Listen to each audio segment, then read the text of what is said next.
Hello, ladies and gentlemen. It is the SportsEthos WNBA Today with Rick Kamla. How are you doing? It is a very, very cool time to be a fan of basketball and a fan of the WNBA. The playoffs are right around the corner. I can see them out there on Sunday. We have 3 days left in the regular season.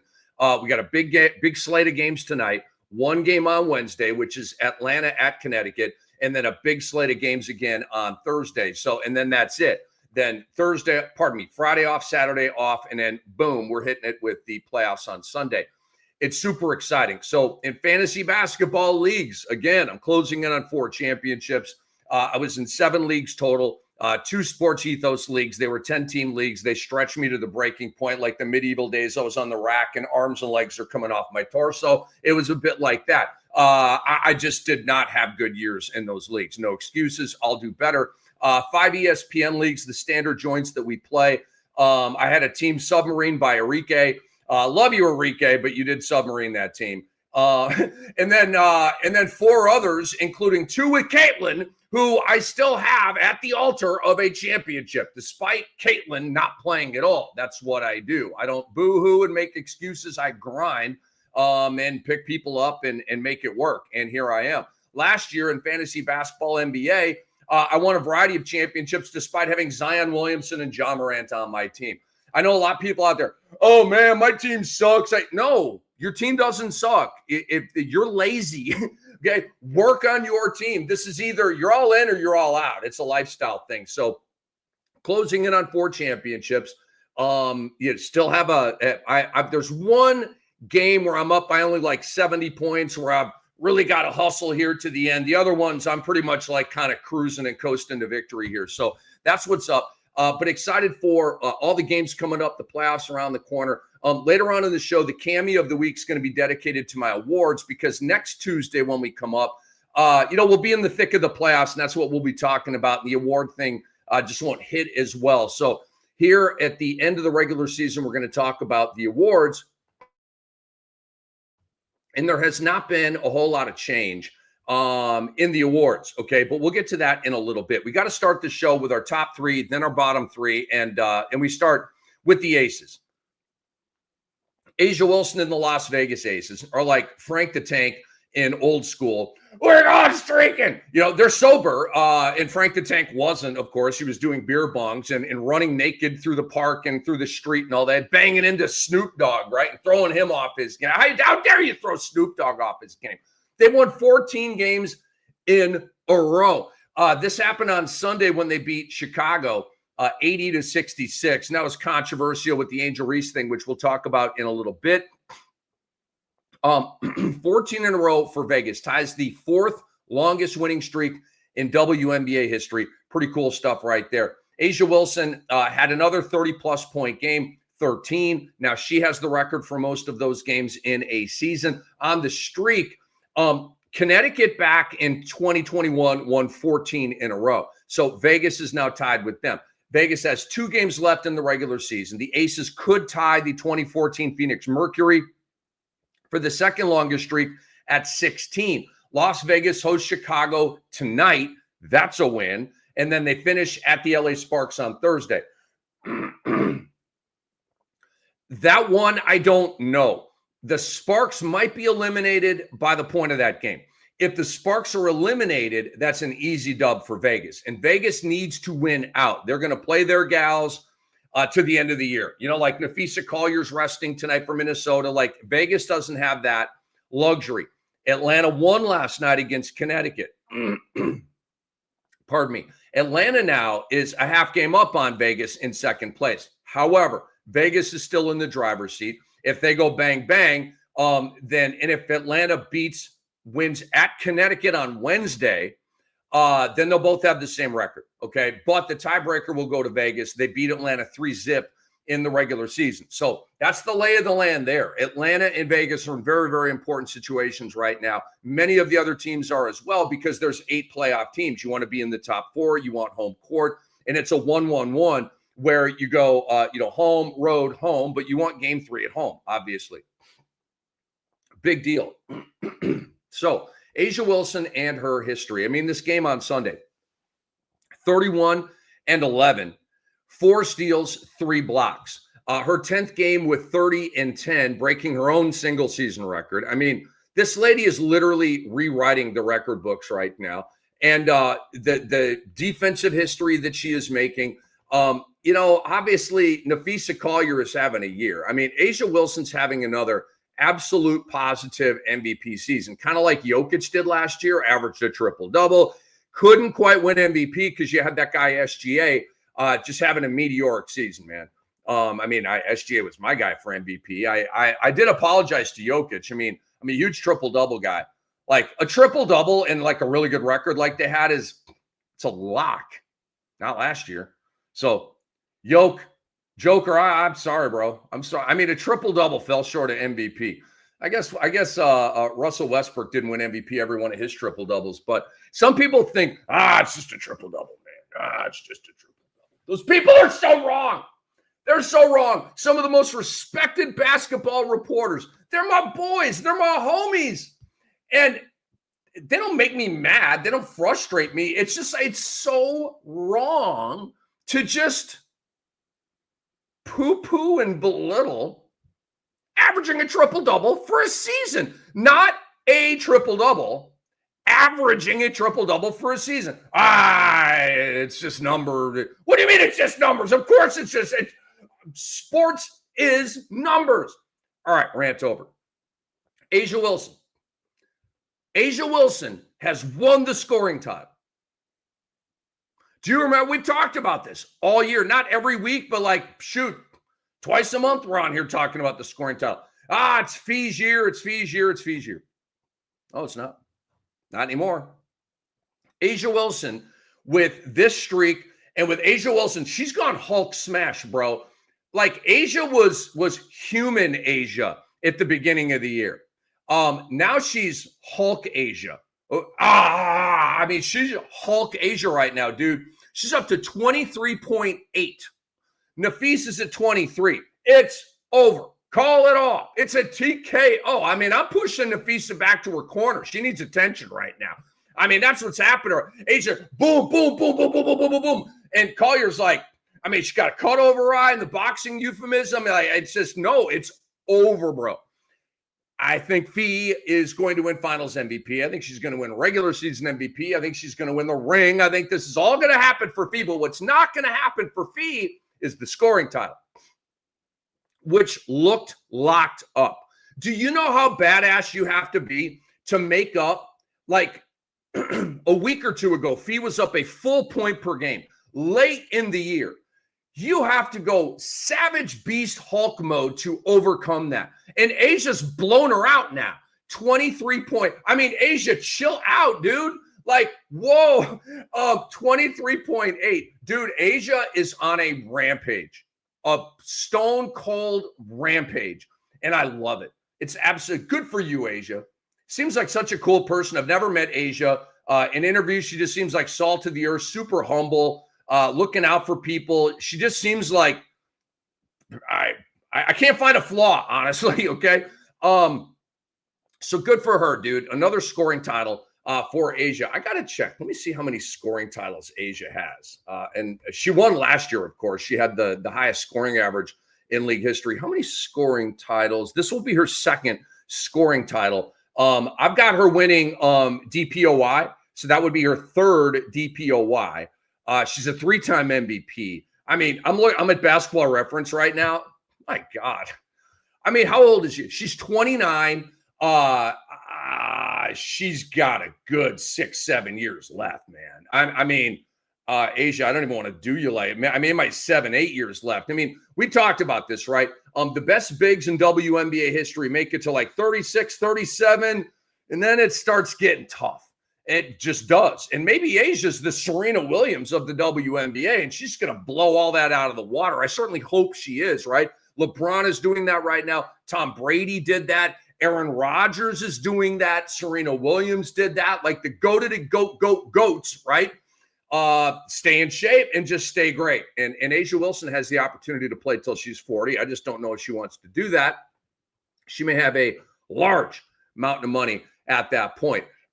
Becky Hammon said a cool thing about A'ja Wilson. She said she's the only person in the gym in the world that is both Lion and Giselle. She can dance around you or she can eat you up. She's kind of an anomaly in the way she can impact a game. She does it on both ends. I like that, Becky.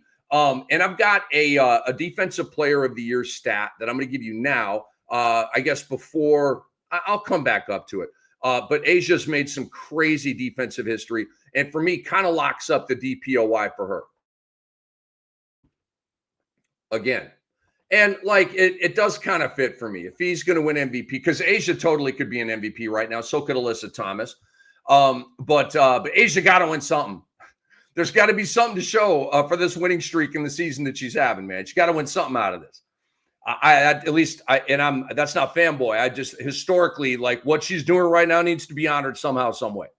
And we talked about Vegas can still get the number 2 seed a little bit earlier in the show here. So let's move on to number 2 and my big 3 or top 3 from the previous week in the dub. Alyssa Thomas is once again the assist queen of the WNBA. She topped Caitlin Clark's mark of 337 set last year. And the Mercury did lose this game, which was surprising. They went to Connecticut in the Alyssa Thomas Bowl, and they lost 87-84. Thomas said, honestly, I didn't know that I was even close. I didn't focus on that, but definitely credit to my teammates. I can't do it without them. It's been a great change for me this year going to Phoenix from Connecticut with a new offense that just allows me to go out there and make the reads that I need to make. She needed 6 dimes coming into Sunday's game, and she, of course, got them.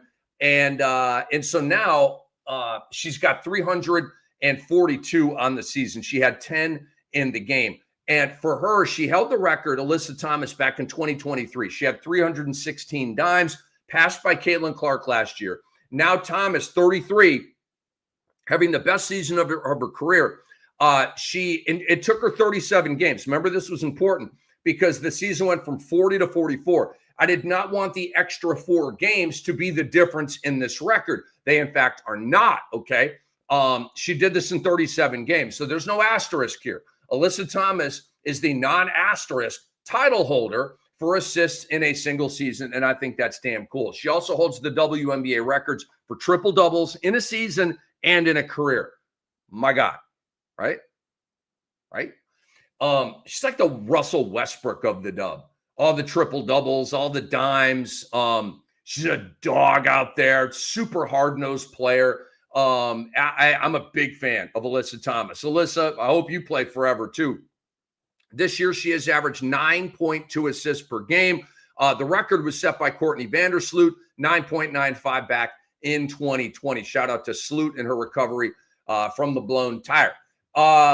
Is Alyssa Thomas still number 2 for MVP? I want you to stay tuned on that. I want you to also go to your app store and download the SportsEthos app. We have the tools that are going to help you win fantasy championships, whether it's NFL, MLB, NBA. And then go to sportsethos.com, subscribe to our work over there. It's absolutely phenomenal. Our NBA draft guide is out right now. I know it's early, but the early worm gets the bird. The early bird gets the worm. See what I did there? Screwed it up. Totally screwed it up. I'm only pretty good with cliches. Like, I've got opinion. I'm only like pretty good with. It's a diagnosed weakness. No, these are jokes. They are. But anyway, by the way, guys, it's free. The SportsEthos app is free. Put it on your phone. Go ahead. Put it on your phone. With the 113 other apps on your phone. Put the SportsEthos app on your phone. It'll actually help you. Okay. It'll be an app where, I mean, you could spend money there, but you don't have to. So number 3 in the top 3 from the previous week in the WNBA. And this will be a cliche-free riff. I can't promise that, actually. There could be a colloquialism in here. I had a TV boss back in the day tell me I speak in too many colloquialisms.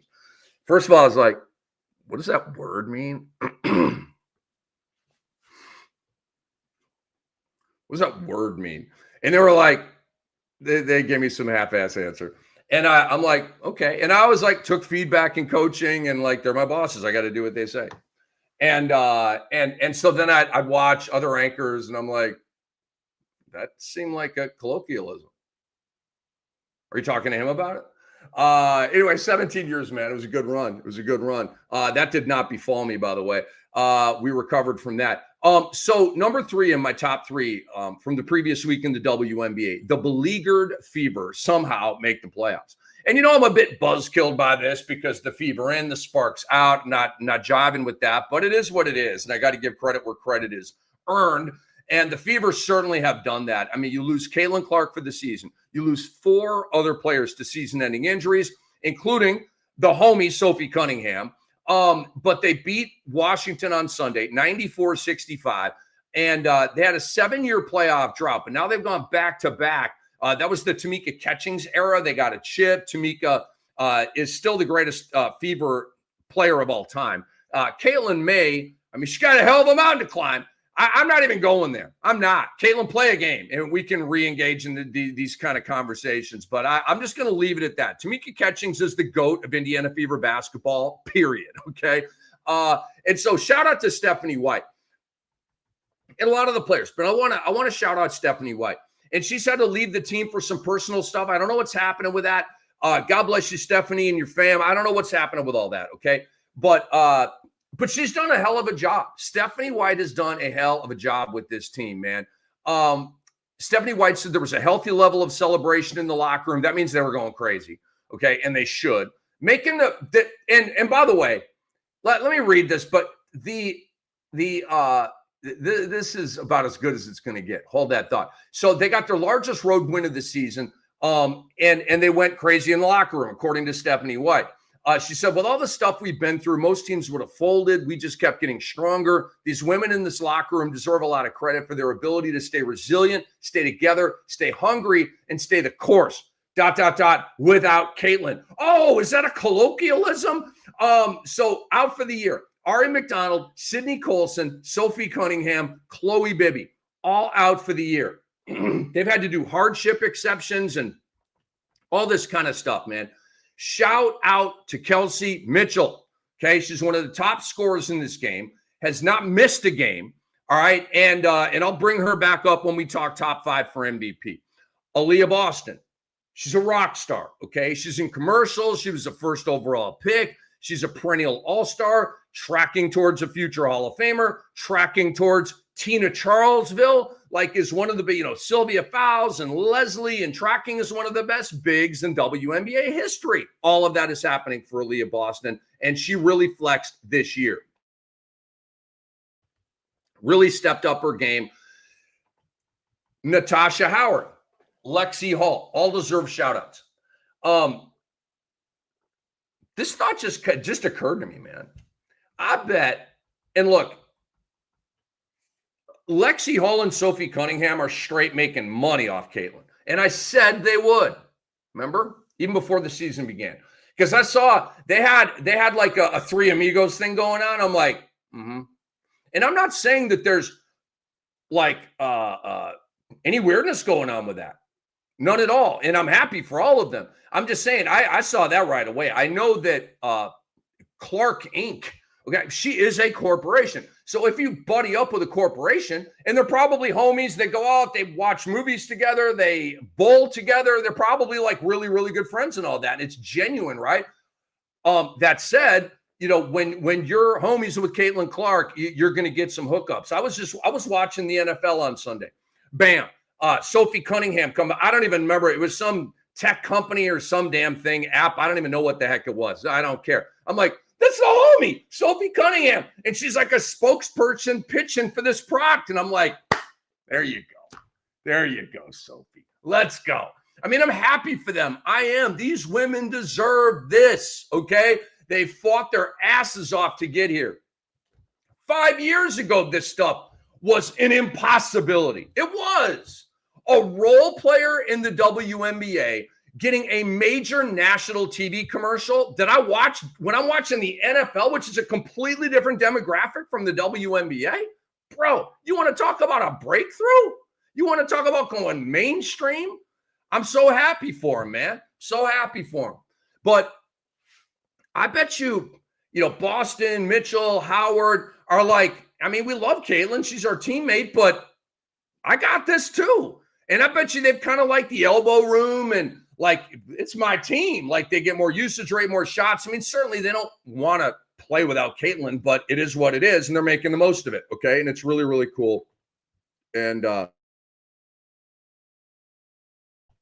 now I want to pour a little water on this Fever party, okay? Like they were throwing water on each other and stuff after that win to clinch the playoffs. Let's look ahead.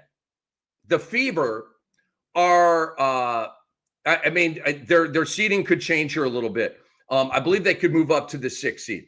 But my point is this. Right now, it would be Fever and Atlanta. Okay, the Fever are in 7th place, and they are a game up on Seattle. I guess possibly they could drop below Seattle, maybe not with tiebreakers. I don't know that right now. But right now, let's just say Indiana is at 7, okay? Right now, they would play the Atlanta Dream. Like I said, I don't believe they're going to play the Atlanta Dream. I think the Vegas Aces are going to get that 2 spot. I think Atlanta will be the 3 seed. And I think Indiana is going to have to play Asia and a team on a 16-game heater in the first round of the playoffs. And they're going to have to go to Vegas, the home of 2 WNBA championships, in game 1. And if somehow they win game 2, they're going to have to go back to Vegas for game 3. It's over. It's been a good run. Shout out to the ladies. Shout out to White and Hall and Boston and Mitchell and Howard and all of them. Shout them out, okay? And bye-bye. Okay, we will not be talking about unless Caitlin's in the headlines, of course. 2 weeks out on this show, we will not be talking about the Indiana Fever. And I'm kind of a cold analyst that way. It is what it is. It's what I'm seeing in my crystal ball. Guys, go to sportsethos.com. The fantasy pass is absolutely amazing. Our basketball guide is up right now. Our fantasy football draft guide is still there for you. I don't know if you're a week late on this thing. Week 1 was last week, but go to sportsethos.com and check out our work. Andre's got the European basketball stuff on lock. The draft guide is going to be the best in the business by far. It might be the best of all time because it just continues to get better and better and better over here. Now, to our bottom 3 in the last week in the WNBA. Now, it is time, ladies and gentlemen, to talk about Angel Reese. Angel is one of my favorite athletes on earth. I rock with Angel. I will die on that hill. And Angel Reese and the Chicago Sky need a divorce. And I am so happy that Angel Reese has the fortitude, the guts, the nerve, the leverage to make her feelings known at the end of year 2. This is beautiful what she's doing. She's going to get what she wants. Players get what they want, especially when you have INC at the end of your name. Angel Inc. Don't get it twisted. She's not a corporation like Caitlin Clark. Caitlin Clark's on her way to being a billionaire, folks. Angel Reese is on her way to being a 100 millionaire, okay? But there's a difference. But Angel Reese is going to be swimming in money for the rest of her life. She's going to be in movies, TV, sports media, whatever Angel wants to do. It's going to be there for her. Fashion, modeling, whatever she wants, it's going to be there for her. And so she's got all kinds of leverage, man. And she can flex like Asia on a front office. It's what players do. And it pisses off a lot of people. It does not piss me off at all. Okay. Again, haves versus have-nots. People in power versus people not in power. I'm with the have-nots, homie. I don't know about you. And I'm not saying that I don't do what my bosses want. Of course I do what my bosses want me to do. But in the sort of eternal human struggle of haves versus have-nots, I'm with the have-nots. Sorry. Actually, not sorry. So I'm always for the little person versus, the big corporation. It's how I'm wired. And Angel is fighting the system here. She's fighting her own team here, but she's fighting. Okay. And I don't know if she comes in the arena and she's got some Rage Against the Machine going on in there, but that's what she's doing. Okay. Fist in the air. I mean, I like this stuff right here. So, Angel, I got you. And I'm just going to riff on this. And I went, so this stuff was bubbling up. And I wanted to do my research on it and get the goodies for you here. And I looked at all of the media outlets that are covering this, right?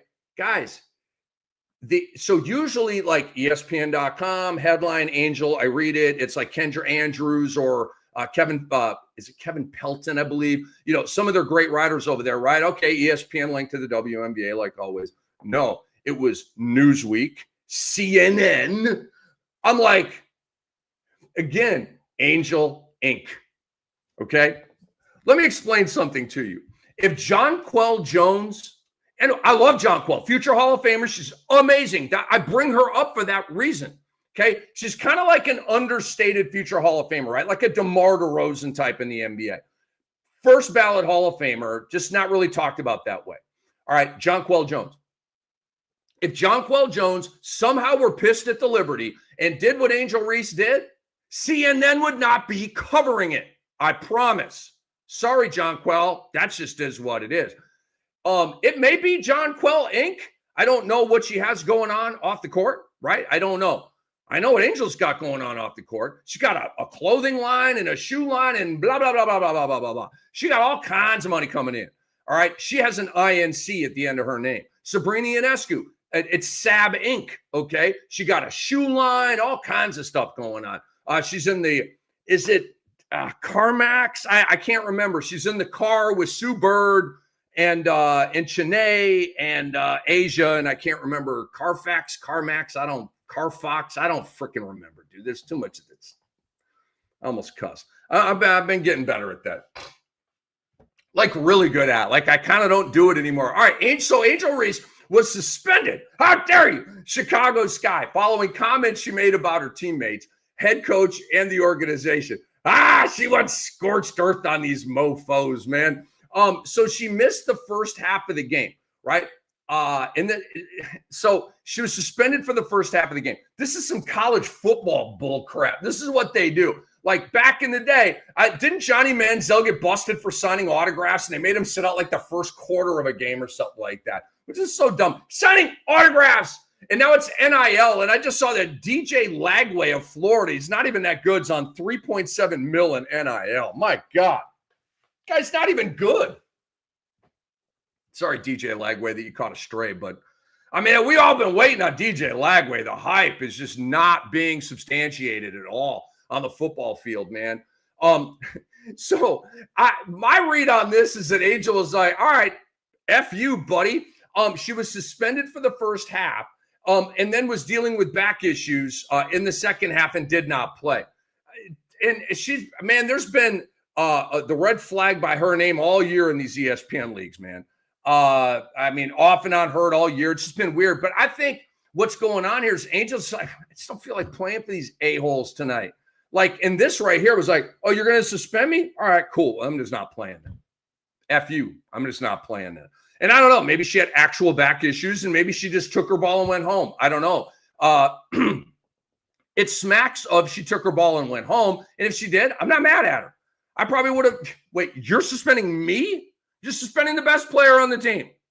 Okay, you got it. Bleep you. Trade me. You know, F you, trade me, right? Divorce. You hire an attorney. I'll hire an attorney. Let's get it on, all right?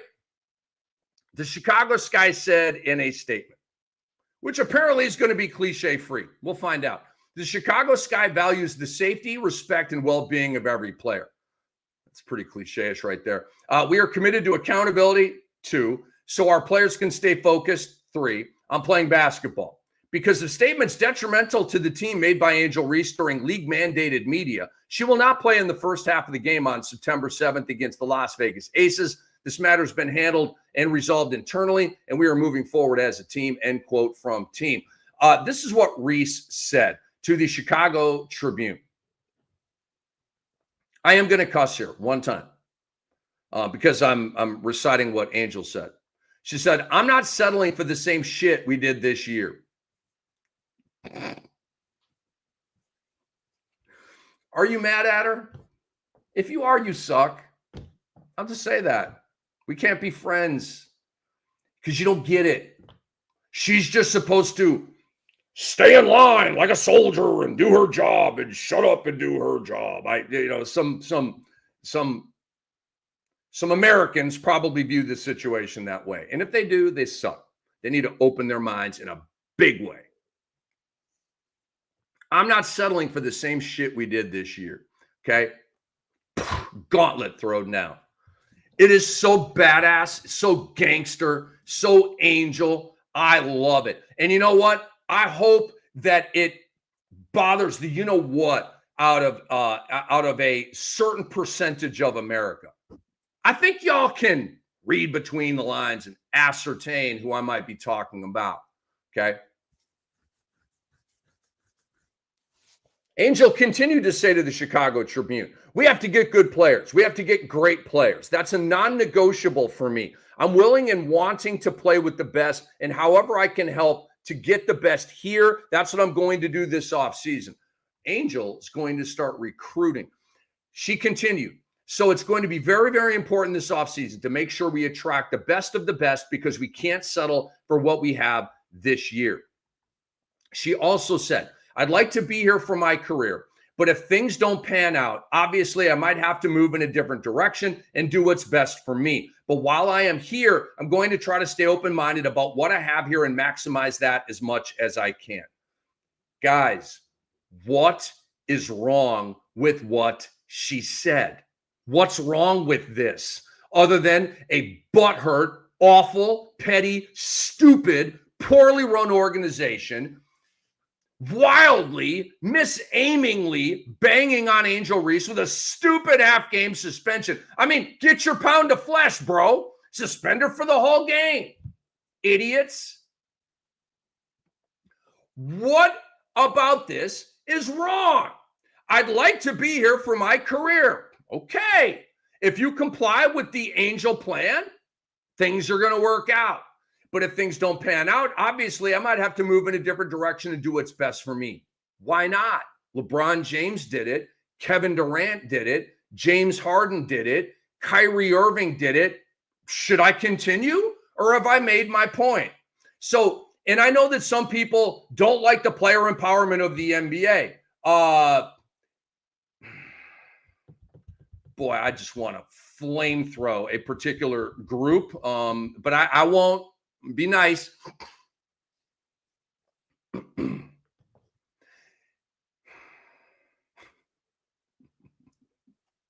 It just bothers me so much that, especially, like, I'll say it, when Black Americans are coming up, okay, and they get leverage and they try to flex that leverage and they have every right and they've earned every ability to do that. And then there's some people in our society that just hate on them for it. And it makes me so angry. You know who I'm talking about. It makes me so angry.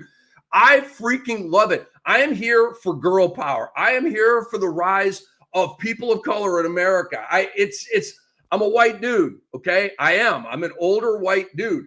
And I come from a different, generation and era, but I'm like, this is how it is supposed to be. You know why? Because I'm a historian. I studied the plight of people of color in America. I studied it. And I was like, I can't believe what I don't mean to, I can't literally believe the horror that these people have had to deal with, literally being murdered just because they're people. And so now that there's a come up happening, there's like resistance and reluctance from some people to that. It's like, why? You should be like out here, like give them a standing ovation.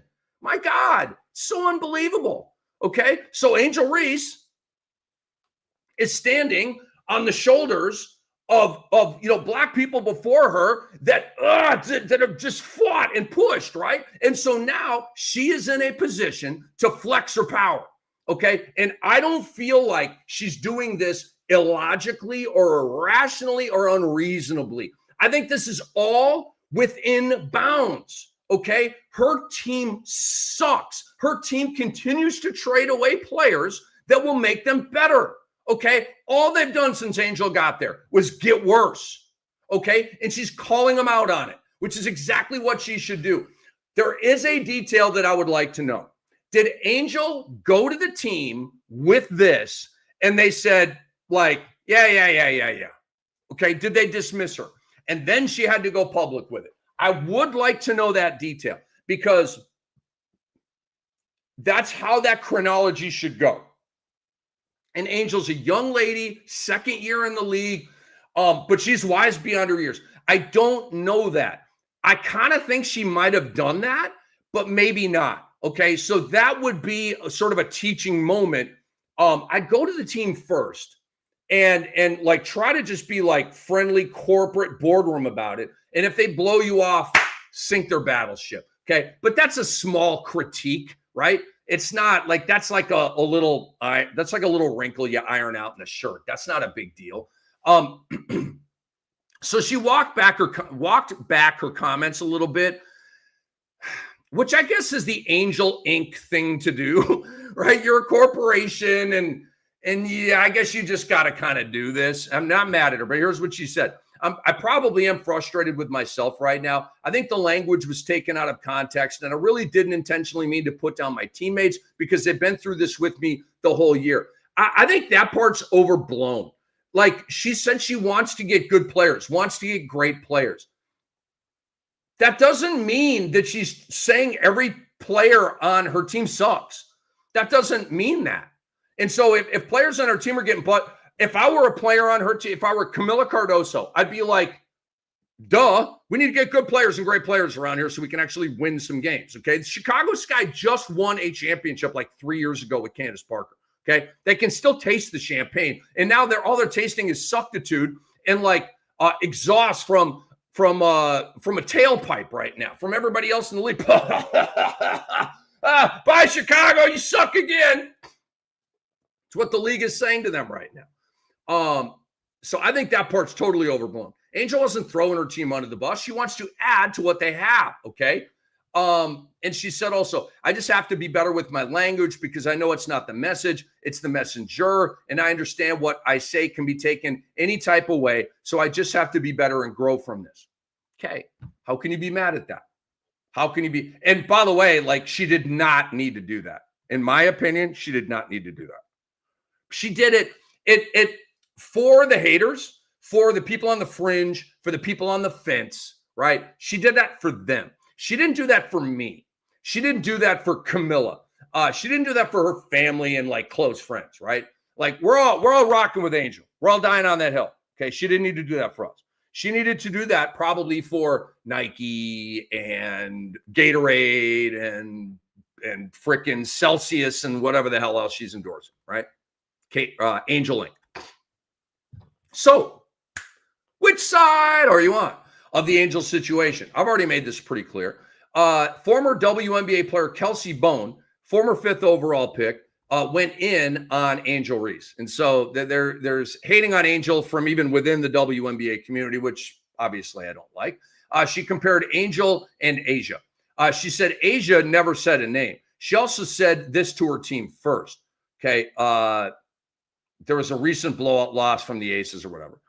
But that's apples and oranges, man. Yo, Kelsey, Vegas just won 2 championships, man. Come on. There's no comparison to this at all. And so Kelsey Bone said, Angel named names. Did she? I didn't hear any names in the quote that I just read. But Angel didn't come up with that on her own. Someone in the front office told Angel those things. What? She was just supposed to stay quiet, and that's why she should never put on a Sky jersey again. I actually don't know why I read that. That's just nonsensical to me. Nonsensical. All right, let's move on to something that matters here. On the SportsEthos WNBA Today with Rick Kamla. How you doing? This is the bottom 3, and this is number 1 in the bottom 3. It's actually, I don't know. I got to put it somewhere, right? So I slotted it here. I actually like all of this. Because the bottom 3 can be like a negative or something. I mean, I guess like the whole divorce that's brewing here is somewhat negative. I don't know. I look at it as positive. Anyway, there is a GM in the WNBA that publicly, although anonymously, has Angel Reese's back. And this was to Newsweek. Again, Newsweek, not ESPN or a Fox or Yahoo, but Newsweek. Okay. Angel Inc. Angel Link. She needs to get the hell out of there, said an anonymous WNBA executive. Chicago's probably the worst run organization in the league. You're going to suspend your best player just because she's putting pressure on you to get better. That was embarrassing to see. I think Chicago will try to trade her this offseason, but if they don't, she should request a trade. That's what I'm talking about. Smart. That is intelligence. That is sophistication. That is get it. So many people in America don't get it. They're hung up on some bullshit. They are. Sorry. They're just hung up on bull crap. Passed on from grandparents and parents onto them, and they carry it like heavy bags through their lives these days. Drop those bags, people. Drop them. Please. Move on with your life. What your dad thought doesn't matter, bro. What your grandpa thought doesn't matter. And values about hard work and how you treat people and stuff, that matters. That's the stuff that you get from your ancestors that matters. But if your grandpa was racist, if your dad was racist, drop that bag, man. You don't have to be that way. You don't. You don't. Okay? I'm always rocking with Angel, man. The young lady that played with Seattle and got traded to Dallas, Yuru Lee. Remember her? Remember her? She demanded a trade from the Seattle Storm and got traded to Dallas. Why can't Angel Reese, the face of a franchise, she did not demand a trade. She just demanded that her team gets better or they trade her. Totally within bounds. Okay? If that young lady up with the Seattle Storm could do it, who has done really nothing in the WNBA, Angel Reese is documentedly, historically, factually cemented as the greatest rebounder in league history. She has the ability to do this.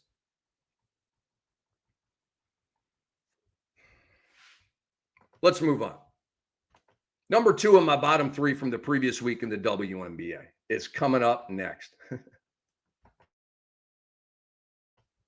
By the way, if you guys are watching us on Twitter, not all of our episodes are available here. Join us on the Sports Ethos YouTube channel, and please subscribe to the Sports Ethos WNBA Today podcast feed. We would really appreciate that. Number 2 in my bottom 3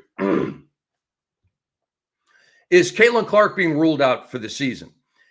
I'm going to try to get through this without laughing and being sarcastic, and I already know I'm not going to be successful with that. I already know. Caitlin Clark was limited to 13 games this year, 13 out of 44. She missed 31 games. Hasn't played since July 15th. She was sidelined with a left quad, left groin, suffered a bone bruise in her right ankle during rehab.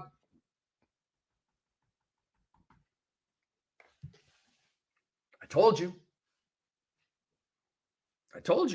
Your boy called it again. I told you that all of these, Caitlin Clark will not play tonight against the Minnesota Lynx. All these reports, right? They're non-stories. She ain't coming back, bro. She ain't coming back. She's not in shape. She's already paid. She doesn't have to play. Does she want to play? I don't know. All that money, dude. I mean, a fire hose is in her face, just $100 bill after $100 bill. Flying in her face. Every day, all day, every day. Caitlin Inc. She doesn't have to play. Rob Gronkowski. I haven't talked to the man. He was like 33 when he retired. Many, many good years left, in my opinion. Retired. I'm good. I'm out. Like, could have been the GOAT of tight ends. But tapped out before giving himself that opportunity. He's Mount Rushmore for sure, but he could have been the GOAT. Tony Gonzalez is the GOAT right now. Why? And Gronkowski tapped out because he plugged into media commercials. He probably quintupled, tenfolded his income by retiring. I don't have to play and get smacked and break ribs and leave my family. And I mean, football's a pain in the ass, dude. Everybody knows that. Like all the work you have to do, the dietary stuff you have to do, it's a pain in the ass, dude. Your body is literally a machine. You're a robot for however long you're going to play pro football. And that probably was part of it too. But that's what I say about Caitlin Clark. I'm worried about her. I am. She got in Hollywood, bro. Once you got in Hollywood and you make that cash, some players come back from it, some don't. Some are just like, smooth sailing. I've got, a little strawberry in my champagne, and I'm good. I'm on a yacht. No end in sight to the money coming in. I'm good. And I hope Caitlin doesn't continue down that road, but it sure seems she's on that road right now, that yellow brick road. Stephanie White said, and I love this quote, we just weren't able to get to where we thought we needed for her to be able to participate at this level. Some of that's physical in terms of the rehab and all that. Some of that's also endurance and being able to play at the level that it takes. Stop. Have I not been saying that all year? Endurance, being able to play at the level it takes. Caitlin wasn't ready to play WNBA ball this year. I've been saying it all year, and Stephanie White just said it without saying it. She said, build back up that endurance enough to play, because all of these games right now are like playoff games. There's a sense of urgency and a level to which they're being played. Okay. Again, Caitlin is in commercial shape. Man, she is in perfect shape to act. Her vocal cords are just perfectly warmed up. She's been taking acting classes. She's memorized her lines. She's worked on facial expressions. She's worked on body movements, and she is there as an actor. But she's not even close to being ready to play WNBA ball. I told you that I was going to suffer and fail in my attempt to not infuse sarcasm into this riff. When I start talking about Caitlin Inc., there's going to be sarcasm. By the way, Stephanie White is my new hero because she called out Caitlin Clark for what I've been saying all year. Let's get into this. Caitlin Clark said, I want you guys to sit down and listen. Gather around the fire, folks, for this one. Stephanie White. Stephanie White's got her G card. She does. She got her gangster card. She does. She was on ESPN. She's been a coach for a long time, and her vibe. She got the G card. She got the gangster card, like Becky Hammon, and like a lot of them. But as Stephanie White, I'm a fan. All right, so she said there's a hunger and a drive that comes with not having played and not wanting to do that again. In other words, this wasn't even close to good enough. You got to change your whole thing in the offseason, which is what I've been saying. There's a hunger and a drive that comes with not having played and not wanting to do that again. It's going to take hunger, Caitlin, and drive, Caitlin, to the gym, to the facility, not to another commercial shoot. It's got to be driving Stephanie White crazy. Stephanie White continues. So what does that look like from a training perspective? Bam! Boom! I mean, bro, sunk her battleship. Oh, I love this quote. This is the best quote of the year in the WNBA. The best quote of all. The entire league in the WNBA this year is this quote right here from Stephanie White. So what does that look like from a training perspective? Dude, she is calling out Caitlin Inc. I love this. Stephanie White might get fired about this. I'm not making that up. And Stephanie, I love you. I want you to be gainfully employed. I ain't trying to get you fired. No, I'm rocking with you. I'm just saying, she going at Caitlin Clark, and I like it. This is exactly what Caitlin Clark needs. She needs a boot in the butt. That's how you drag Miss Hollywood back to being this unbelievable basketball player. Because she left that behind, yo. She did. She took it for granted. She got arrogant about it. I'm Caitlin, man. I can just show up and play. No, you can't. You're going to show up and play, ding, snap, popple, crock, and you miss 31 games. Okay? I love that Stephanie White is calling her out on this. This is amazing. This is exactly what needs to happen. She needs to be held accountable by her team. Didn't I say that like 2 months ago? Not her family, not Nike. Her team needs to be tough on her and love on her, but also, no, this ain't it. You play for us, okay? And all bosses give employees feedback when it's not working. This is boss to employee feedback because it's not working. Again, inbounds. All right. Stephanie White continues. What does that look like from a mentality perspective, from a preparation perspective? It's as much impactful what you learn about the game and your teammates. Okay. Again, a mentality perspective. You got to lock back in on basketball. A preparation perspective. Homie, you got to live in the gym all off season. That's very, very simple to read between the lines of that quote, that brilliant quote by Stephanie White. Stephanie White, I salute you. I salute you, Coach White. That is absolutely fantastic. White said Friday that the team has had a preliminary conversation about what Clark's continued rehab will look like through the end of the season, and they're going to sit down and talk more thoroughly about an offseason plan once the fever season is done. They are done. They're over it, and I'm so happy about that. And this is going to be great for Caitlin, the Fever, the WNBA, women's basketball, the girl power movement, the whole thing, okay? And it all starts with, we got to get Caitlin's head screwed back on straight, all right? And Stephanie White's going to do that. I am so proud of Stephanie White for saying that, man. I really, really am. So is Caitlin Clark, like, in fantasy? Is she on the – because me and Dr. A and Aaron Brewski, we always talk on the Fantasy NBA Today. Players end up on the dead to us list, okay? Not as humans, not as people, but as fantasy players. Because in fantasy, it's all about numbers, reliability, trust, productivity, consistency. You guys know the deal. So LaMelo Ball, dead to me list. John Morant, dead to me list. Joel Embiid, dead to me list. Lowry Markin, dead to me list. Paul George, dead to me list, right? Very obviously why. You're not out there like, why does Kamla not mess with Joel Embiid and fan? Like, if you're asking that, you're probably on the wrong podcast. Like, are you into this basketball thing? Are you paying any attention? Joel Embiid has missed half the games in his career. He's missed half of the games available for him to play in his career. Half. He's at 50% attendance, somewhere around there. 50% attendance for his career. He's played half of a career. And the guy's still going to the Hall of Fame. That's how damn good he is. It's a basketball tragedy. It really is, because Joel Embiid is arguably the most skilled center of all time.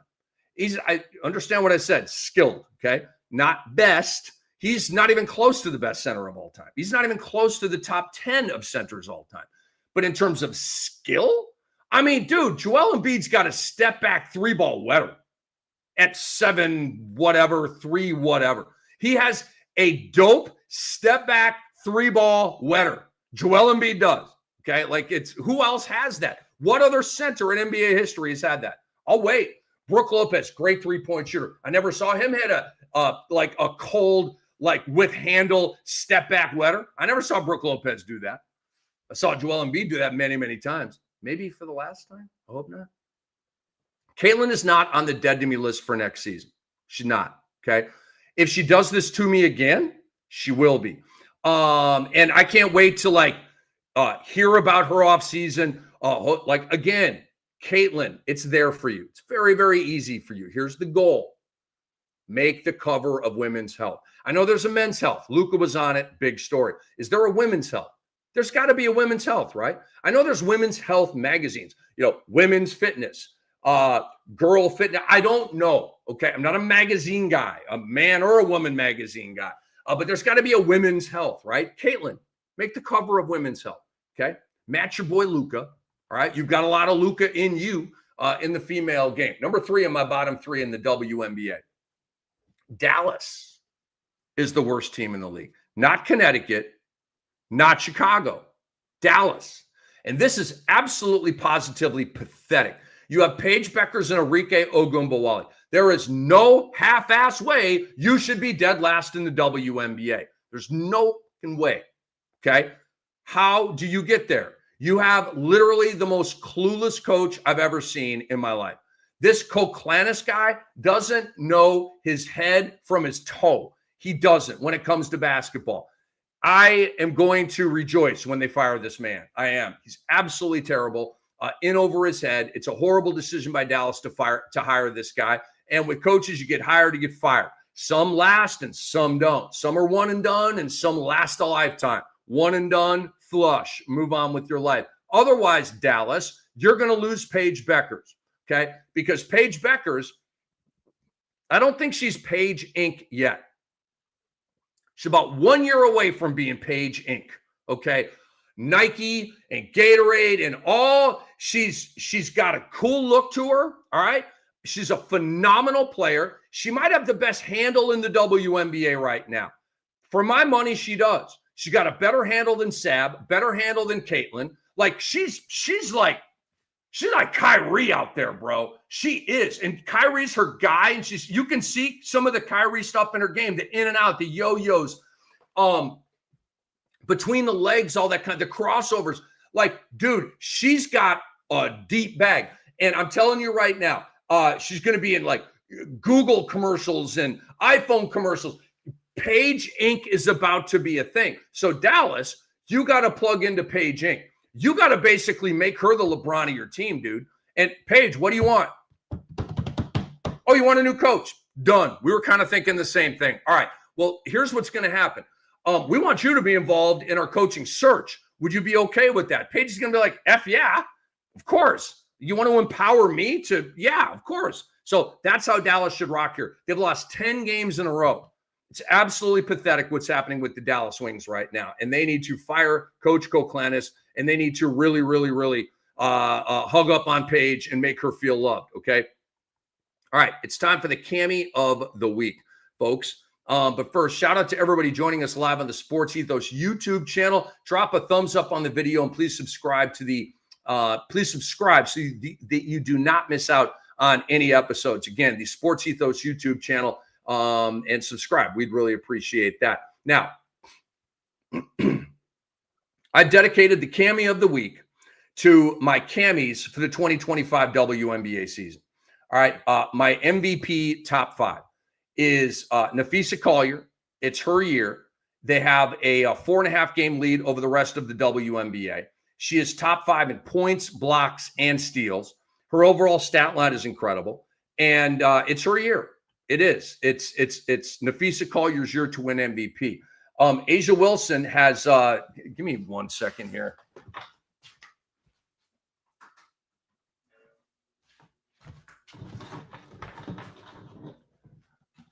Sorry about that, folks. I had to turn the fan on. I'm in a sweat box here right now. And I forgot I turned the temperature up on my thing. Who cares? All right, MVP top 5. Napheesa Collier, she's been at the top all year. The betting boards say that. The eye test on the court says that. The stat test says that. The standings test says that. Going 3-1 against the Liberty says that. She's the MVP of this league. Again, top 5 in blocks, points, and steals. And in a huge lead over the rest. I mean, they've had home court advantage throughout the playoffs, clinch for like 2 weeks. It's crazy. A'ja Wilson's number 2. A'ja Wilson has passed Alyssa Thomas for me. AT, I'm sorry, but I'm not sorry.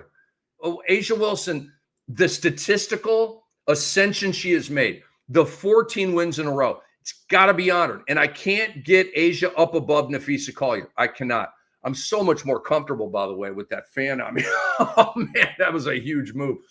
A'ja Wilson, just listen to me for a second. A'ja Wilson is first in scoring, second in rebounds, first in blocks, second in steals. She's first in blocks and second in steals and leads the league in scoring, and she's second in the league in rebounding. What more do you want from this woman? What more do you want? I'm sorry, AT. I know the assist total and the triple doubles, and you got the assist record in a season. And Phoenix has been a great story, and for me, a big surprise.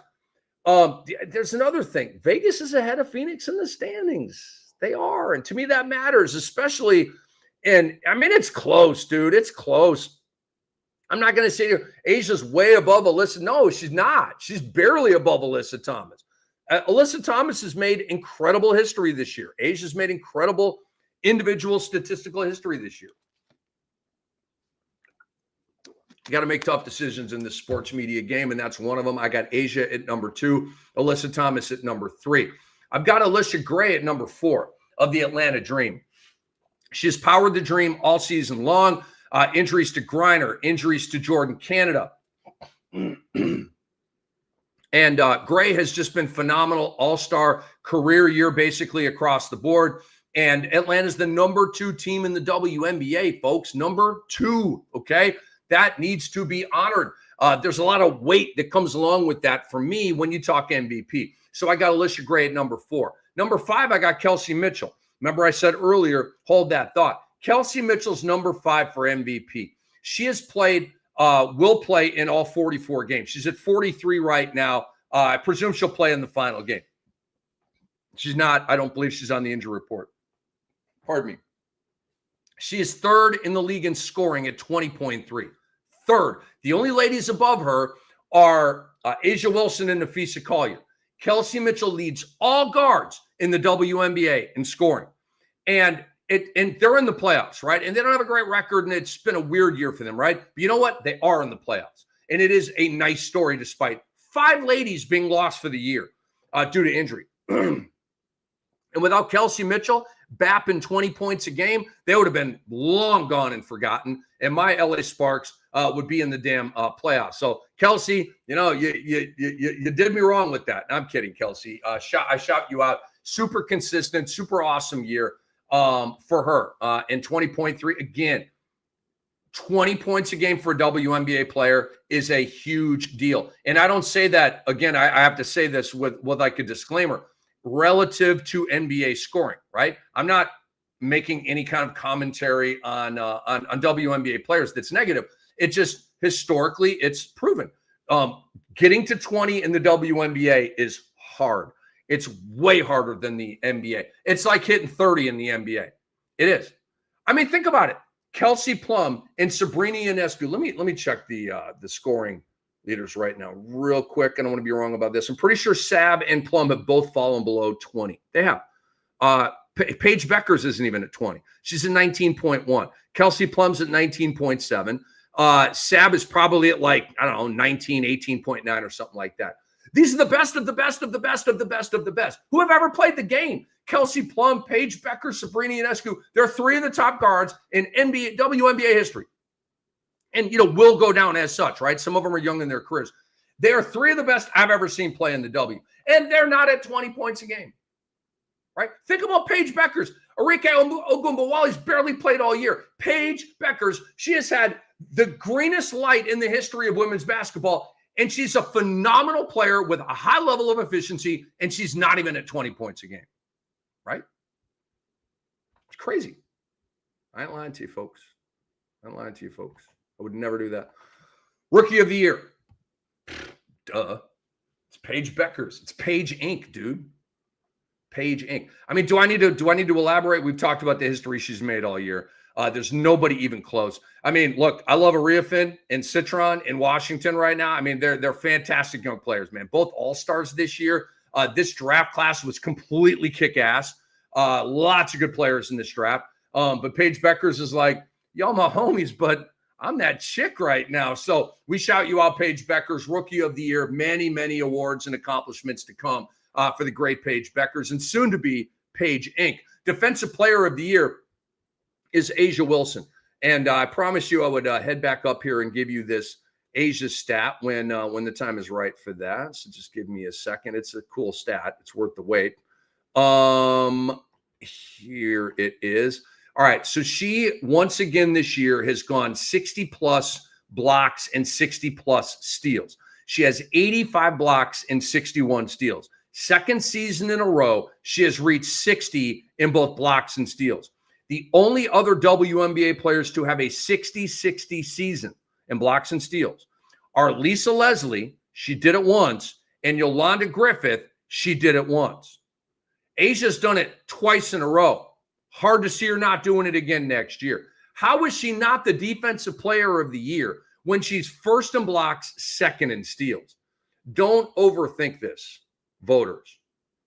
I mean, Nafisa Collier's right there. She's top 5 in blocks and steals. But top 5 in blocks and steals isn't top 1 or 2 in blocks and steals. And Fee's going to win MVP. You also have Gabby Williams of Seattle. Okay, she leads the league in steals by a mile. She has been one of the, they got to do a first, second team all defense in the dub, right? She will be first team all defense, Gabby Williams of Seattle. But she can't win Defensive Player of the Year over A'ja Wilson. She's not doing what Asia's doing. That's just at another level, okay? A'ja gets Defensive Player of the Year. For me, she gets the Cammy for that. Coach of the Year goes to Nate Tibbetts, longtime NBA coach. and now killing it in the WNBA with the Phoenix Mercury. And I can't give it to the Atlanta coach because I thought Atlanta was going to be good. I can't give it to Becky Hammon with the 14-game winning streak because I think what Nate has done in Phoenix has been more, for me, it's doing more with less. It's greatly exceeding expectations, and it's to a degree performing magic. Those are my 3 qualifications for Coach of the Year in any sport, okay? Like, I don't like giving the Coach of the Year award to Steve Kerr the year that he won 73 games. I don't like that. Or a year Popovich won 67 games one year. I'm making this up, by the way. That year that he won, 66 games with Tim Duncan and Manu and Parker and stuff, and maybe he won coach. I can't vote for you. No, I know you had a historic, spectacular season, but we expected you to be a 60-win team and at the top of the West. And in fact, you did both of those things, and I'm still giving you Coach of the Year. No, to me, it's about the story. It's about the come up. It's about defying the odds. It's about doing something that I didn't think you were going to be able to do. That's what I look at. And so it's an interesting debate within the voters for Coach of the Year. But I think Nate Tibbetts did more with less than any other coach. He did have Alyssa Thomas the whole year. Kalia Copper missed a bunch of games. Natasha Mack missed a bunch of games. Satu Sabali missed a bunch of games.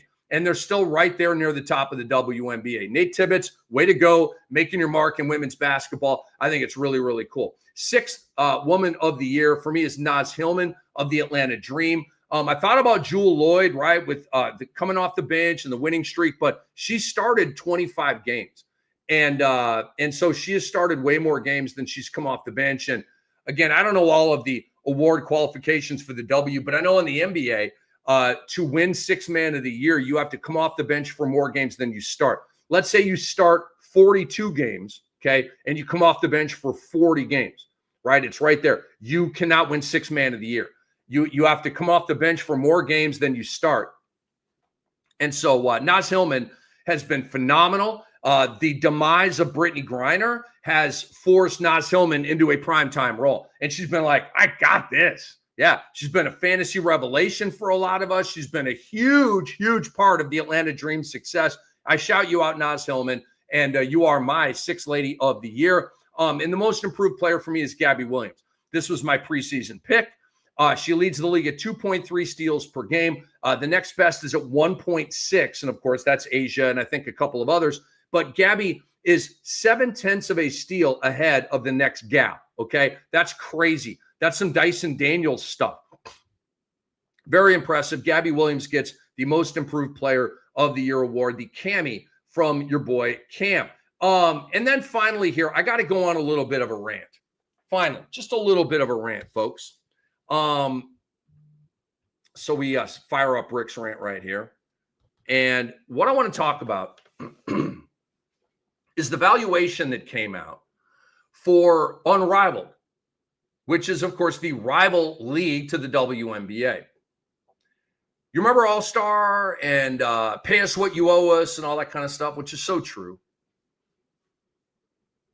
A report came out from ESPN 7 months after the conclusion of its inaugural season, as in their first season. Unrivaled said it has been valued at $340 million. This is not the WNBA. This is Unrivaled, a profitable organization on women's basketball. Get this. The average salary of players for Unrivaled last year was $222,000. What is it in the W? 70, 65, 50? I don't know. It's low dough. I mean, that's a good income for a lot of Americans, but not for a professional basketball player, in my personal opinion. I think that's shockingly gross. I think that's sub-minimum wage. I think it's awful. It's haves versus have-nots. There's probably racial implications. There's all kind of stuff going on with it. And it's all bad. Check this out, too, because one of the big deals for the ladies in their fight against the WNBA and their quest for a fair and reasonable CBA is that they want a connection to, you know, equity in the league and the economic growth of the league. They want stipulations put in the CBA where, you know, the money they get off of that can rise with the rise of the WNBA. It only makes sense. It only makes sense. And Unrivaled, select athletes also receive equity. Okay. So if you're maybe a rank and file player, maybe like the last lady on the team, okay, maybe you don't get equity. But if you're Cam Brink, Sabrina Ionescu, Caitlin Clark, if you're one of the big gals, you're going to get some equity. Okay. That's how this should be done. They're really creating a model here for the WNBA to look at and emulate. Okay. So I just wanted to say this. And lastly, Unrivaled made approximately $30 million in revenue in its first season. Okay. I was in the pool at my apartment complex the other day talking with an older white guy. And we were talking about the WNBA and pay us what you owe us and stuff like that. And he was going, well, they don't make any money and they're subsidized. And all of this 20-year-old narrative bullcrap, stuff that might have been true a long, long time ago. There is no way the WNBA is not profitable right now. There's no way. There's literally no way.